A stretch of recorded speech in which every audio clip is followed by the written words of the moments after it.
Mas, kamu itu memang suami yang tak tahu diri ya.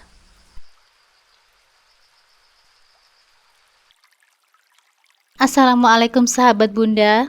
Semoga Allah selalu memberikan kesehatan dan kebahagiaan untuk kita semua. Buat sahabat Bunda yang sudah subscribe, semoga rezekinya dilancarkan ya. Amin ya robbal alamin.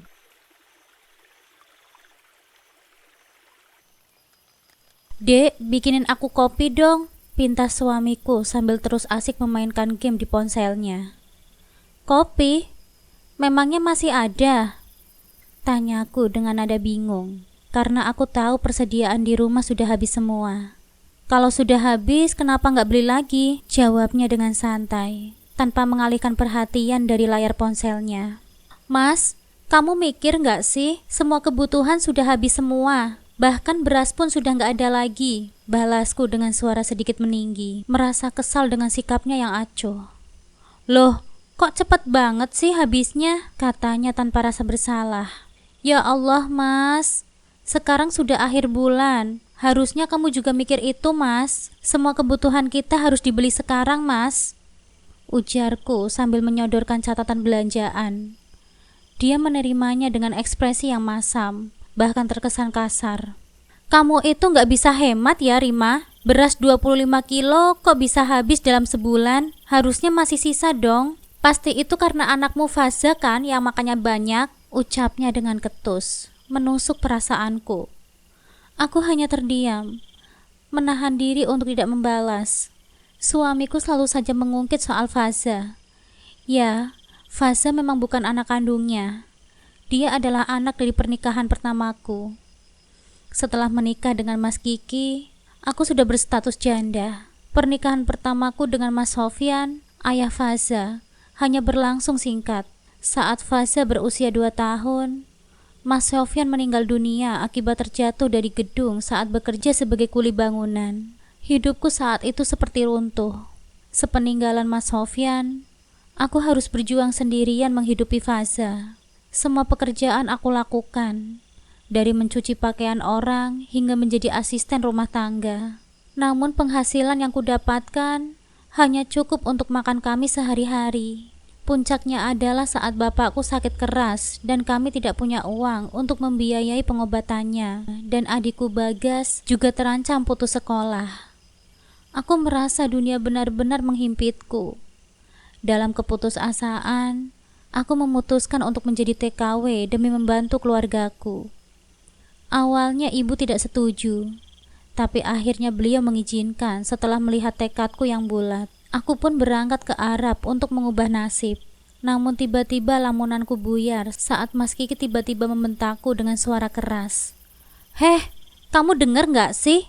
Malah melamun, sergahnya dengan wajah yang penuh amarah. Aku tersentak, seolah ditarik kembali dari masa laluku yang pahit itu. 10 tahun perjuangan melintas dalam pikiranku. Mas, kamu kok perhitungan banget sih sama Faza? Dia itu kan anak yatim mas. Ingat mas, dulu waktu kamu melamar aku, kamu berjanji mau menerima Faza juga, kataku mencoba mengingatkannya. Itu kan dulu, sekarang berbeda. Zaman semakin susah, apalagi kita sudah punya anak sendiri. Aku sebenarnya keberatan ngurus Faza, ngasih makan dia. Kau kira aku itu senang? Balasnya dengan nada sinis sambil menunjuk wajahku. Astagfirullah mas, ngasuh anak yatim itu pahalanya besar mas, kataku menahan amarah. Ah, sudahlah, jangan ceramah. Aku capek dengar omonganmu, tukasnya sebelum meninggalkanku dengan kasar. Aku hanya bisa terdiam setiap kali Mas Kiki mulai meluapkan emosinya seperti itu. Dalam hati, aku terus berdoa semoga suatu saat nanti dia mendapatkan hidayah, agar bisa lebih memahami kondisi keluarganya saat ini. Pernikahan kami sudah berjalan sekitar 2 tahun. Kami tinggal di sebuah rumah kontrakan yang letaknya tidak jauh dari rumah ibunya. Aku sendiri yang meminta agar kami tidak tinggal serumah lagi dengan mertua, karena ibunya terlalu sering ikut campur dalam urusan rumah tangga kami. Malam harinya, ketika aku sedang menidurkan Alia, Anakku hasil pernikahan dengan Mas Kiki yang masih berumur 7 bulan. Aku mendengar suara pintu rumah dibuka. Rupanya Mas Kiki baru pulang membawa belanjaan. Dalam rumah tangga kami, memang dia yang selalu bertugas memenuhi kebutuhan dapur. Namun ada kebiasaan yang tak pernah berubah. Dia hanya memberiku uang harian sebesar 10.000 rupiah untuk keperluan pribadiku. Itu pun dengan alasan supaya aku tidak boros. Aku segera menghampiri dan memeriksa 2 kantong plastik yang dibawa. Semua bahan makanan yang aku butuhkan seperti gula, garam, minyak hingga bumbu dapur memang ada. Namun ada yang kurang. Mas, popok sama susu Alia mana? Tanyaku sambil mengecek belanjaan itu sekali lagi. Dia langsung mendengus kesal. Rima, kamu tahu nggak sih? Sudah beberapa bulan ini aku rugi beli popok dan susu. Kamu pikir uang itu jatuh dari langit? ASImu itu saja dipakai untuk Alia. Nggak perlu susu formula atau diapers. Pakai celana biasa saja. Cuci kalau kotor. Kita harus mulai berhemat, bentaknya. Mas, kamu tahu sendiri kan, ASIku nggak banyak karena pola makanku juga serba hemat, Mas. Lagi pula, kalau Alia nggak pakai diapers, ibumu sendiri pasti akan marah. Aku mencoba menjelaskan. Banyak alasan kamu. Sekarang kan kita udah pisah rumah dari ibu, jadi urusan itu tidak penting lagi. Banyak kok perempuan di luar sana yang gak ngeluh seperti kamu. Bahkan mereka bisa bekerja sambil momong anak. Coba contoh Mbak Windy, tetangga kita. Dia itu hebat, ucapnya. Senyum tipis tersungging di wajahnya. Perkataan itu membuatku kesal. Mas, Mbak Windy itu pegawai kantoran. Dia punya penghasilan sendiri. Aku ini cuma ibu rumah tangga, Mas. Gimana aku bisa bekerja apalagi Alia masih bayi? Protesku. Makanya, kalau nggak bisa cari uang, legowo saja. Jangan protes terus, katanya dengan nada sinis. Dengan berat hati, aku hanya bisa menahan marah. Mas, terus mana uang harianku? Akhirnya aku meminta uang seperti biasa. Mas Kiki mengeluarkan uang dari kantongnya dengan malas dan menyerahkannya padaku. Hanya 15.000 rupiah. Kok cuma segini, Mas? Biasanya 30.000, protesku lagi. Dengar, aku sudah hitung kebutuhan kita. Mulai sekarang aku potong jatah uangmu supaya lebih berhemat. Aku sudah belikan semua keperluan rumah, jadi kamu gak perlu banyak duit, jawabnya tanpa rasa bersalah. Aku hanya bisa menghela nafas panjang. Betapa perhitungannya dia, bahkan untuk hal-hal kecil. Namun tak lama kemudian, saat hatiku masih kecewa dengan sikap Mas Kiki yang sangat perhitungan, ibu mertuaku datang tanpa memberitahu. Seperti biasa, dia langsung masuk dan melihat belanjaan di dapur. Ada beras, ada telur juga. Buat ibu saja ya, Nak. Sama ibu juga minta uang jatah bulanannya, katanya dengan santai. Mas Kiki tanpa pikir panjang, langsung mengambil uang dari kamar dan menyerahkannya ke ibu. Melihat itu, aku kembali merasa marah dalam diam. Mas Kiki begitu mudah memberikan uang dan bahan makanan untuk ibu, tetapi keperluan anakku selalu dipermasalahkan. Setelah ibunya pergi, aku hanya bisa menatapnya dengan kecewa. Dia terus-menerus membandingkanku dengan orang lain dan tak pernah menghargai apa yang aku lakukan. Dalam hati aku berkata, tunggu saja, Mas, kamu gak tahu siapa aku yang sebenarnya. Aku bisa lebih hebat dari yang kamu kira. Yang Mas Kiki tidak tahu, aku masih memiliki simpanan uang yang kudapatkan dari majikanku ketika bekerja sebagai TKW di Arab. Uang itu sudah kubelikan rumah untuk bapakku di kampungku dan modal usaha ternaknya. Aku menyimpannya selama ini karena berharap suatu hari nanti pernikahan kami akan berubah lebih baik. Namun melihat sikapnya yang semakin buruk, aku tahu waktunya sudah tiba. Aku tidak akan membiarkan dia terus-menerus memperlakukanku dan anakku seperti ini. Pagi itu, aku sibuk menyuapi makan Alia, dan Faza sudah rapi dengan seragamnya, siap berangkat ke sekolah. Sebentar lagi dia akan masuk SMP, dan aku sudah berjanji mengantarkannya pagi ini. Faza menungguku di luar, sementara aku mematuk diri di depan cermin. Wajahku terlihat kusam, tanda kurang perhatian pada diri sendiri selama ini. Saat sedang berdiri di depan cermin, tiba-tiba suara Mas Kiki terdengar dari belakang. Mau kemana kamu pagi-pagi sudah rapi begini? Biasanya kamu masih tidur. Alasannya Alia rewel kalau malam, ujarnya dengan nada menyindir. Aku mendesah panjang, mencoba menahan diri. Dia tidak pernah membantu mengurusi Alia, tapi justru selalu mengkritik.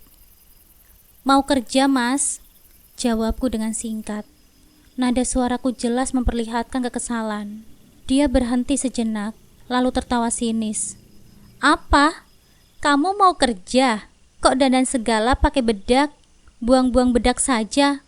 Wajah kamu tetap jelek dan hitam. Apa kamu gak sadar? Kalimat itu membuat darahku berdesir. Aku meliriknya dengan tajam, tapi dia malah terkekeh puas melihat reaksiku. Aku hanya bisa diam melihatnya dengan wajah datar. Ya, hina saja dulu sesuka hatimu. Tanpa banyak bicara, aku mengambil uang 15.000 yang semalam dia berikan padaku. Kuletakkan uang itu di atas meja dengan nada menghentak. Nih, kataku. Dia memandang uang itu dengan bingung. Apa ini? Tanyanya dengan tajam. Kamu gak lihat aku kembalikan uang 15.000 yang kamu kasih? Aku gak butuh uang itu. Ujarku dengan tajam tanpa menoleh. Dia hanya terkekeh mendengar ucapanku. Dasar sombong. Emang kamu punya duit? Masih numpang aja sudah sombong. Katanya dengan nada mengejek. Aku berhenti memoles bedak, lalu menoleh padanya dengan tatapan sinis. Yang sombong itu kamu, Mas. Aku ini mau kerja. Sesuai yang kamu omongin semalam. Kalau aku mau, aku juga bisa seperti Mbak Windy, balasku dengan nada mencibir. Mendengar ucapanku, dia malah tertawa keras. Kamu bilang apa? Mbak Windy, si janda bohe pekerja kantoran itu. Lihat kaca dong. Jangan pakai mata kaki. Kamu itu cocoknya jadi babu, bukan seperti dia. Mimpi kali ya kamu, katanya penuh cemoohan. Aku menahan marah, lalu menjawab dengan tenang. Ya, hina saja dulu aku, Mas. Tapi rezeki manusia itu misteri. Siapa tahu besok kamu malah bangkrut karena suka merendahkan istrimu sendiri. Tawanya mendadak berhenti. Doa kamu kok jelek banget sih buat suami sendiri? Kalau aku bangkrut, kamu mau makan apa? Katanya dengan nada tidak terima. Selama ini aku juga sering puasa, Mas. Karena jatah makan dari kamu gak pernah cukup, balasku mengejek. Wajahnya berubah seketika. Dia mencoba menguasai dirinya kembali. Baguslah kalau kamu mau kerja, jadi nanti kebutuhan kamu gak perlu aku yang tanggung, katanya sambil tersenyum penuh kemenangan. Itu namanya zolim sama istri, Mas. Hati-hati, nanti dapat balasan dari Allah. Aku kembali menimpali sambil meneruskan persiapanku. Kamu jadi istri kok ngeselin banget sih? Ini alasan aku malas ngobrol lama-lama sama kamu. Gak ada manis-manisnya sama sekali, katanya sambil menggerutu. Aku tersenyum tipis. Kalau kamu mau aku terlihat manis seperti Mbak Windy, ya kamu harus jadi seperti suaminya Mbak Windy juga dong. Di balik penampilan cantik istri, ada dukungan dari suami di belakangnya. Mas Kiki terlihat kesal, namun sebelum Mas Kiki membalas ucapanku, suara nyaring ibu mertua terdengar dari luar rumah. Kiki, Kiki, teriaknya sambil melengos masuk tanpa basa-basi. Dia langsung menemukan Faza yang sedang duduk manis memainkan ponselnya di ruang tamu. Anak kecil main HP terus. Kamu itu masih SD, ngapain pegang HP kayak gitu? Dari mana kamu dapat duit buat beli HP Android itu? Tanyanya dengan nada menyelidik. Faza menatapnya dengan tenang. Main HP buat dapat duit, Nek, jawabnya. Dapat duit dari mana? Jangan-jangan kamu judi ya? Anak kecil kok udah ngerti judi sih? Bentaknya lagi. Nek, judi itu haram. Aku ngaji di masjid. Mana mungkin aku main judi? Aku dapat uang dari kerja halal, Nek, jawab Faza dengan tenang. Kerja halal apaan? Jangan-jangan kamu ngompas duit bapakmu ya? Faza langsung menggeleng. Ini bunda yang beliin HP buat aku, Nek. Ibu mertuaku beralih mencariku. Wajahnya sudah merah. Rima, dari mana kamu dapat duit buat beli HP anakmu itu? Jangan bilang kamu pakai duit anakku, katanya dengan sengit. Aku menoleh santai. Emangnya kenapa? Aku gak minta duit ibu kan? Tapi kamu pasti pakai duit suamimu kan? Dia itu kan anakku. Mending duit itu dipakai buat beli HP baru buat Lia. Dia lebih butuh daripada anakmu. Aku hampir tak percaya mendengarnya. Bu, Lia kan baru ganti HP bulan lalu. Kenapa harus beli lagi? Tanyaku. Ya, daripada uangnya buat anakmu, aku gak rela sedikit pun, bentaknya. Aku mendengus kesal. Bu, uang dari mana Mas Kiki buat beli HP mahal buat anakku? Mikir, Bu, ponsel itu aku yang beli. Uangnya dari kampung, dari Bagas adikku. Ibu mertuaku terdiam, tapi masih terlihat tak puas. Mas Kiki yang baru keluar dari kamar mandi hanya menyendikkan bahunya mendengar percakapan kami. Aduh, Bu, kalau cuma mau ribut soal HP, mending ibu pulang saja. Lagian saya lagi buru-buru mau kerja, kataku dengan dingin. Ibu mertuaku malah menaruh buntalan pakaian di depanku. Kalau begitu, sekalian cucikan ini. Mesin cuci ibu rusak dan aku gak bisa mencuci pakai tangan, katanya dengan enteng. Aku mendengus. Maaf ya Bu, saya bukan pembantu. Kalau ibu mau cuciannya bersih, ke laundry saja Bu, jawabku tanpa basa-basi, lalu menggendong Alia. Faza, ayo kita berangkat, kita tinggalin saja, ujarku dengan santai, meninggalkan ibu mertuaku yang masih berdiri kesal di ruang tamu. Dalam hati aku bertekad, ini baru permulaan. Mereka akan melihat siapa yang sebenarnya bisa membuktikan diri. Pagi itu, aku mengantar anakku ke sekolah dengan naik bis. Alia, anak bungsuku, terlihat begitu riang sambil menggenggam mainan berbentuk gigitan bayi.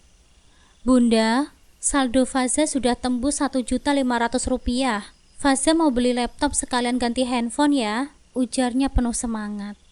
Aku menatap anak sulungku yang hampir menginjak usia 12 tahun. Sebentar lagi dia akan masuk SMP. Bocah yang mestinya mendapatkan perhatian dan kasih sayang penuh itu ternyata sudah mulai mencari uang sendiri. Faza diam-diam menjadi kreator konten di YouTube. Meskipun subscribernya baru sekitar 5.000, aku selalu memastikan konten yang dia buat aman dan bermanfaat. Faza mengunggah video tentang pelajaran sekolah, seperti cara menyelesaikan soal matematika, tips mengajak anak kecil membaca, hingga cara mengaji dengan benar. Sebelum merekam, dia selalu meminta izin ustadz di masjid tempatnya belajar. Pendapatannya langsung masuk ke rekening tabungan miliknya yang dikelola olehku. Ngapain nunggu duitnya terkumpul? Bunda beliin saja sekarang mau? Tanyaku sambil meliriknya. Matanya langsung berbinar. Mau Bun, tapi Bunda uangnya dari mana? Bunda kan gak kerja, biar Faza saja yang bekerja buat bahagiain Bunda, ucapnya dengan polos. Kata-katanya langsung menyentuh hatiku. Baru 3 bulan dia serius menggeluti dunia konten kreator, tapi semangatnya sudah luar biasa. Aku sempat memarahinya saat tahu dia mulai mencari uang, namun dia menjawab dengan tegas. Anak laki-laki harus mandiri Bunda, jangan banyak membebani orang tua. Aku tersenyum, mengelus kepalanya. Sebenarnya Bunda punya uang, tapi Bunda gak mau nunjukin karena kamu tahu sendiri kan, Bapak sama nenek kan suka resek kalau tahu Bunda banyak uang. Lebih baik kan uang Bunda ini untuk pendidikan kamu dan Alia di masa depan. Faza mengerutkan kening, nampak berpikir sejenak. Kalau dipakai buat beli laptop sama handphone, tabungan masa depannya habis dong Bun. Tapi tenang Bun, nanti Faza bakal ganti uang Bunda berlipat-lipat, ujarnya penuh keyakinan. Aku tersenyum lagi. Uang hasil kerja keras kamu adalah milik kamu sayang. Nanti kalau kamu sudah punya KTP, kita bikin rekening atas nama kamu sendiri ya. Untuk sekarang, biar Bunda simpan dulu, supaya nggak ada yang curiga.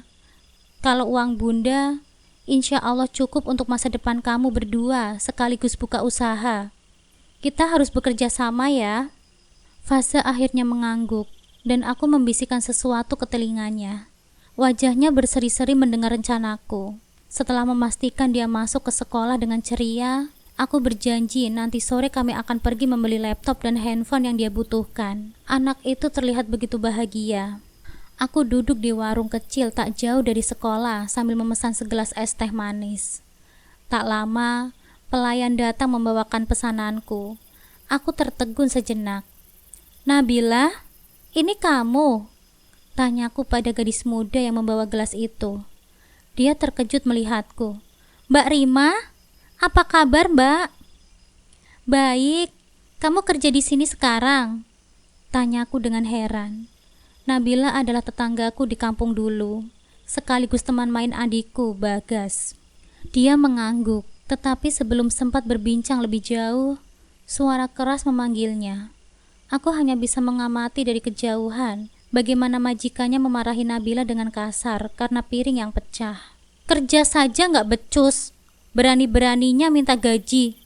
Suara perempuan parubaya itu menusuk telinga. Nabila hanya bisa menunduk, berusaha meminta agar gajinya bulan ini segera dibayarkan untuk membayar kos-kosan yang hampir jatuh tempo. Namun permintaannya ditolak mentah-mentah. Aku tak tahan lagi. Mbak, maaf, tapi tolong perlakukan dia dengan lebih baik. Dia ini saudara saya, ujarku dengan tegas. Saudara? Kalau begitu, bawa dia saja, dengus majikannya sambil melempar uang seadanya ke meja. Setelah itu, aku membawa Nabila keluar dari situ. Kami duduk di taman, dan dia menceritakan kesulitannya. Air matanya menetes saat bercerita tentang bagaimana dia hampir diusir dari kos-kosan karena tak mampu membayar sewa. Aku mengusap bahunya. Nabila, kamu mau kerja sama Mbak? Nabila langsung menatapku dengan antusias. Kerja apa, Mbak? Aku tersenyum. Mbak lagi butuh tim tambahan, 2 perempuan dan 3 laki-laki. Kalau kamu mau, Mbak janji kalian akan diperlakukan seperti keluarga. Matanya berbinar. Mau, Mbak? Terima kasih banyak ya, Mbak. Aku tersenyum lega. Setidaknya satu masalah telah terselesaikan hari ini. Pukul 4 sore aku akhirnya tiba di rumah.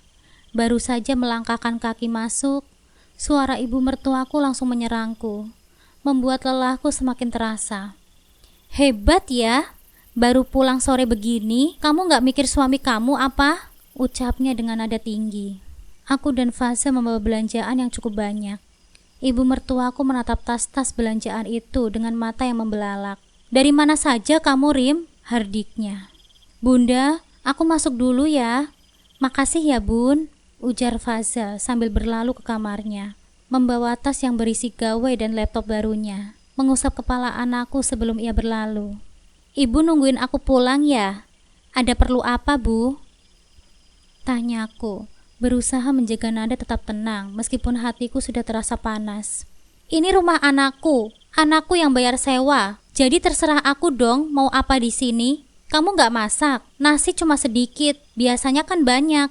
Ibu, setengah biaya sewa rumah ini juga aku yang bayar, jadi aku juga punya hak di sini. Lagi pula, aku sudah gak betah tinggal sama ibu, balasku dengan nada kesal. Uang kamu itu kan juga uang anakku. Kamu pikir dapat duit dari mana kalau bukan dari anakku? Ibu mertuaku semakin menaikkan suaranya. Sudahlah, Bu, mulai sekarang aku gak bakal masak banyak lagi. Aku juga gak akan sering makan di rumah. Aku sekarang kerja, Bu, jadi biarkan Mas Kiki saja yang mengurus kebutuhan makannya. Lagi pula aku juga gak pernah pegang uang dari Mas Kiki, balasku dengan tegas. Sombong banget ya kamu, jadi babu aja sudah belagu, sergahnya lagi. Aku mau makan dulu sama anak-anak, Bu, sudah lapar, ucapku sembari tersenyum tipis. Aku meletakkan Alia di baby walkernya dan mulai membuka bungkusan makanan yang aku bawa. Bau pizza dan ayam goreng dari restoran ternama langsung memenuhi ruangan. Dari mana kamu dapat duit buat beli makanan seenak itu? Belanjaan segitu banyak lagi? Tanyanya sambil mengikuti langkahku ke ruang makan. Lia, adik iparku, turut memandang dengan tatapan yang penuh penasaran. Ada saja, Bu, jawabku dengan santai, membuka kotak pizza dan ayam goreng itu. Dari sudut mataku, aku melihat mereka menelan ludah. Mbak, tadi aku lihat Faza bawa laptop baru. Dari mana kamu dapat duit buat beli laptop itu? Tanya Lia. Aku hanya tersenyum tipis, melihat ekspresi terkejut di wajah mereka. Baru ini saja mereka sudah kebakaran jenggot. Aku membatin, bagaimana reaksi mereka kalau tahu aku bisa lebih dari ini. Jam 7:30 malam, Mas Kiki baru saja pulang. Aku sengaja menunggunya di meja makan, bersiap menyambut kepulangannya dengan pikiran yang sudah dipenuhi dengan kekesalan. Baru pulang kamu, Mas? Tanyaku dengan nada datar begitu dia masuk. Iya, Jawabnya dengan singkat sambil melepaskan sepatunya tanpa menoleh ke arahku. Kamu sudah makan? Aku mencoba menahan emosi, meski hatiku panas. Sudah dong, jawabnya dengan santai, lalu berjalan menuju ruang tengah. Enak ya makan di luar, makan apa tadi? Tanyaku lagi, sengaja memancing. Dia menoleh sebentar, lalu menghela nafas. Alah, makan jatah kantor saja.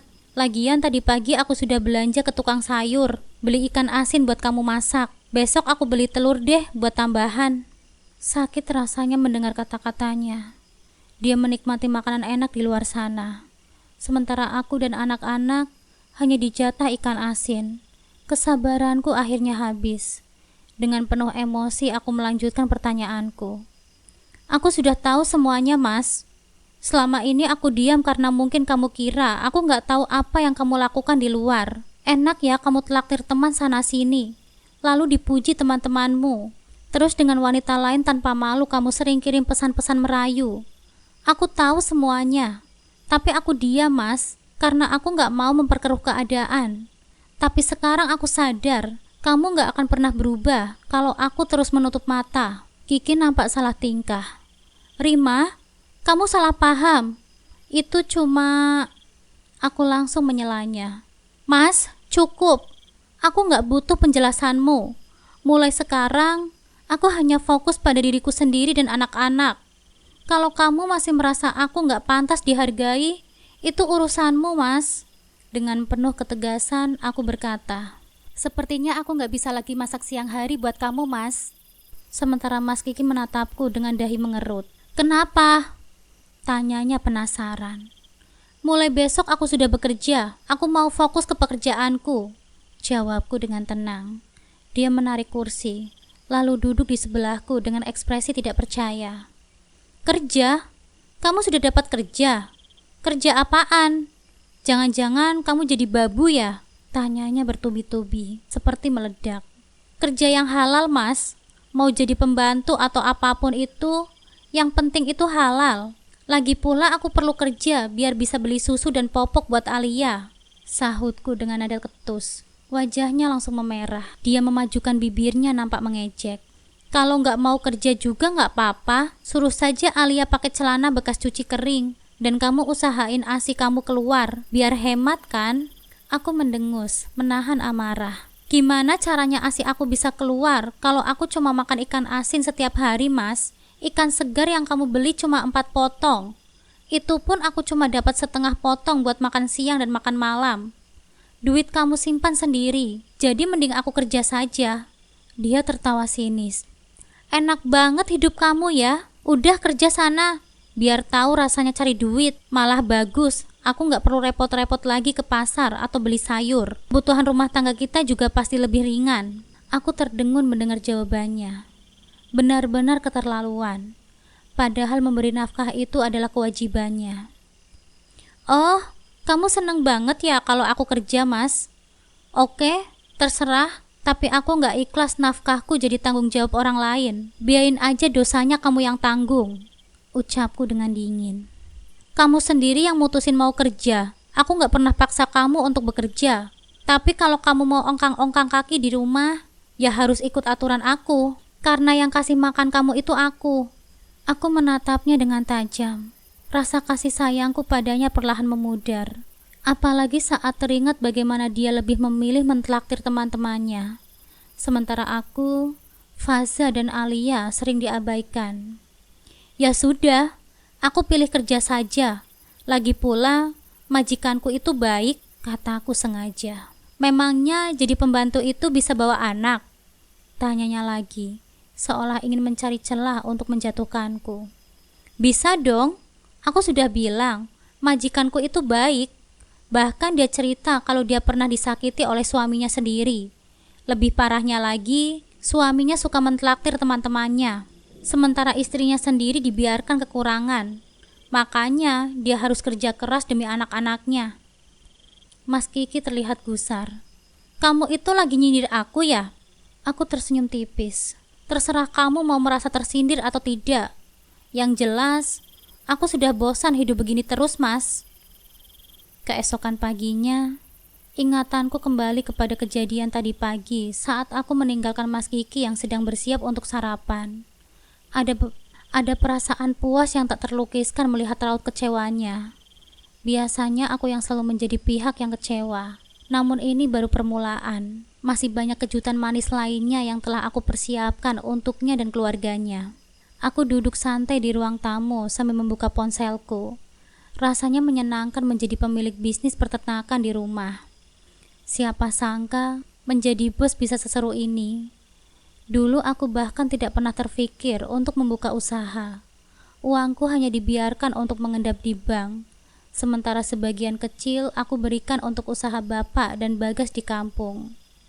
Aku memang tidak pernah kembali bekerja di Arab sejak ibuku meninggal dunia. Lagi pula, majikanku dulu telah meninggal dan bahkan mewariskan sebagian hartanya untukku. Mencari majikan baru terasa sulit, apalagi kalau tidak sebaik yang sebelumnya. Akhirnya, aku memutuskan untuk berhenti menjadi TKW dan memulai hidup baruku. Saat aku menerima saldo rekening bankku, aku terkejut. Bagas ternyata cukup amanah mengirim hasil keuntungan peternakan kepadaku. Aku yang memberi modal awal.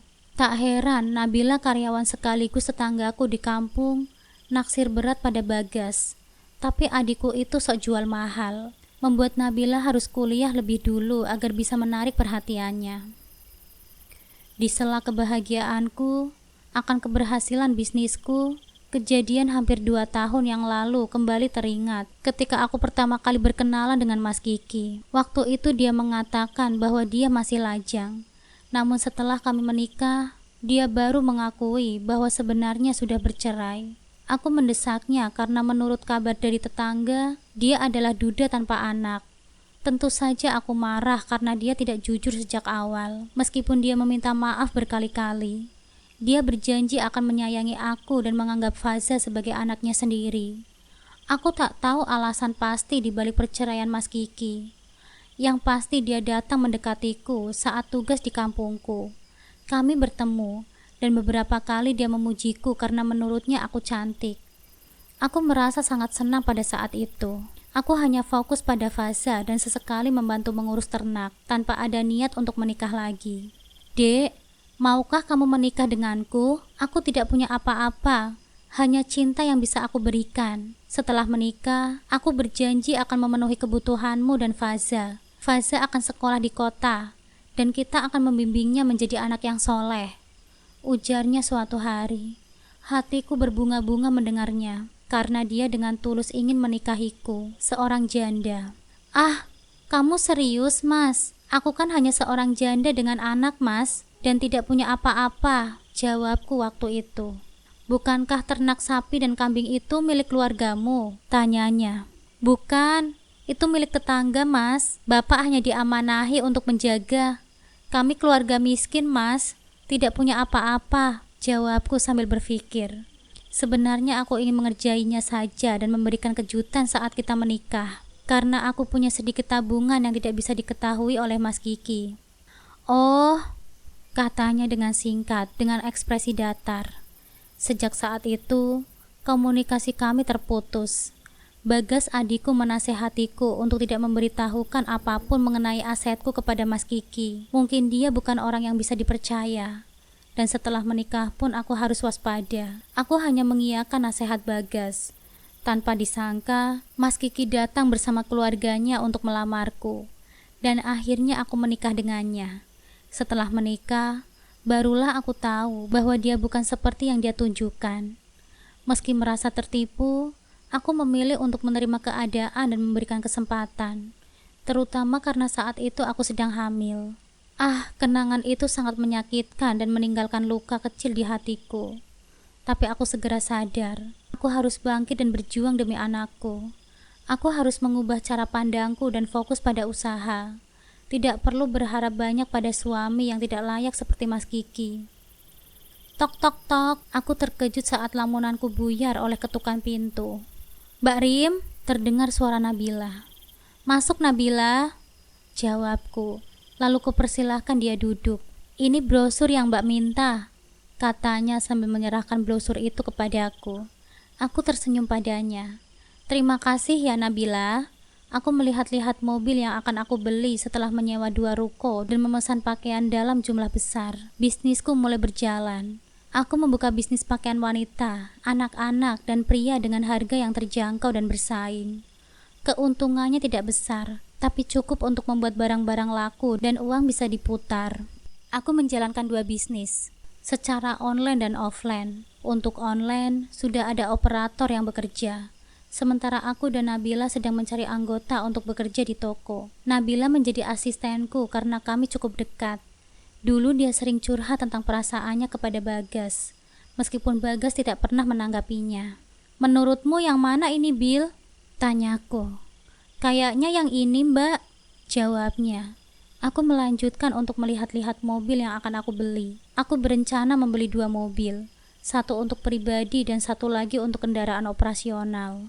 "Mbak, gimana kalau kita langsung ke showroomnya aja?" saran Nabila. "Boleh juga itu," jawabku. Kami berangkat ke showroom setelah aku memberi arahan kepada karyawan untuk bekerja dengan semangat.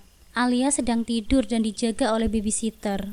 Pembeli mulai berdatangan, dan aku merasa optimis usaha ini akan berkembang. Tidak masalah jika uangku habis untuk modal usaha. Aku yakin usaha keras pasti akan berbuah manis. Aku percaya rezeki sudah diatur oleh Tuhan. Dan kini uang yang kukumpulkan saat bekerja menjadi TKW dan dari pemberian majikanku akan menjadi modal untuk usahaku. Aku ingin menjadi pembisnis yang sukses, dan Mas Kiki tidak akan pernah bisa menghinaku atau menganggapku tak berguna. "Bagaimana Mbak mobilnya?" tanya seorang sales, yang ukuran dan harganya cukup terjangkau, lebih dari 200 juta. Setelah mencari tahu sebelumnya, aku tertarik dengan mobil ini. "Oke," jawabku. "Mau ambil kredit atau cash, Mbak?" jawab sales itu lagi. "Cash saja, Mbak," jawabku dengan santai.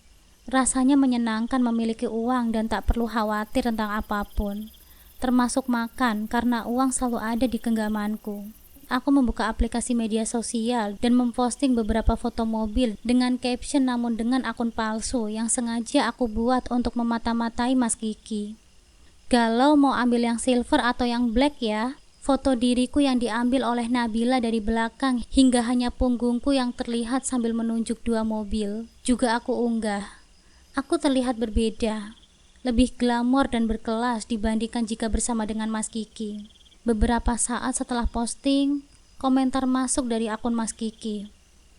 "Ih, keren banget, ambil dua-duanya saja," tulisnya. Aku membalas, "Boleh juga, cuma aku lagi butuh satu saja. Kira-kira yang mana ya?" "Aku suka yang hitam," jawabnya. "Aku lebih suka yang silver," balasku. Tiba-tiba pesan pribadi masuk dari Mas Kiki lewat Messenger. Aku merasa mataku melotot saat membaca pesan dari Mas Kiki. Apa maksudnya ini? Berani sekali dia mengirim pesan pribadi lewat inbox. "Hei, kamu keren banget sih. Udah lihat foto-foto kamu. Boleh nggak kita kenalan lebih dalam lagi?" Aku merasa jijik dan marah. Jadi ini yang dia lakukan di belakangku. Pantas saja aku tidak pernah diperbolehkan melihat ponselnya. Tanpa pikir panjang, aku langsung membalas pesannya dengan cibiranku yang tak bisa disembunyikan. "Terima kasih, boleh saja," balasku sambil merasa jijik. Tak lama kemudian, pesan masuk lagi. Kali ini dia menyatakan bahwa aku keren banget dan bertanya namaku. Dengan cepat, aku membalas. Namaku sesuai dengan yang tertera di profil. Dia tidak berhenti bertanya, dan terus memuji. "Oh, nama kamu unik banget ya. Kamu sudah punya pasangan belum?" Aku merasa kesal dan geram ketika Mas Kiki mulai mengajakku berbicara lebih jauh. Tanpa ragu, aku memberikan jawaban yang lebih keras. Namun bukannya berhenti, dia malah semakin lancang dengan komentarnya. Rasanya darahku mendidih mendengar kata-kata tanpa dasar itu. Namun Mas Kiki tak juga berhenti. Dia melanjutkan dengan kata-kata yang semakin membuatku muak. Memuji-muji aku, dan bahkan menawarkan diri menjadi teman dekatku yang siap mendengarkan keluh kesahku. Mas Kiki bahkan kembali mencoba meyakinkanku dengan mengatakan bahwa dia adalah anak masjid dan tidak bisa berbohong. Aku merasa semakin jijik. Bagaimana bisa dia menggunakan alasan itu untuk meyakinkan aku yang dia kira aku bukanlah istrinya? Dengan nada sarkastik, Aku merespon bahwa dia mungkin laki-laki yang taat agama, namun dia jelas bukan tipe yang aku cari. Meskipun begitu, dia terus saja tidak tahu malu, mengajakku untuk bertemu dan menawarkan diri menjadi tempat curhatnya, dengan keyakinan bahwa aku akan merasa nyaman bersandar padanya. Aku hanya bisa mendengus mendengar kata-katanya yang semakin membuatku muak. Ketika dia mengirimkan emoticon love, aku merasa dadaku semakin sesak. Aku tak tahu bagaimana lagi harus meresponnya. Tapi satu hal yang pasti, Mas Kiki akan segera tahu balasannya. Aku sudah tahu persis kartu as yang dimainkan oleh Mas Kiki. Setiap kata yang dia lontarkan seakan penuh dengan sandiwara untuk menarik perhatianku, mencoba mengeksploitasi kelemahanku. Namun aku tidak bodoh. Aku bisa membaca permainan ini dengan jelas. Aku tahu apa yang dia coba lakukan. Dan sebentar lagi giliran aku untuk menunjukkan bahwa aku bukan wanita yang bisa dipermainkan dengan mudah.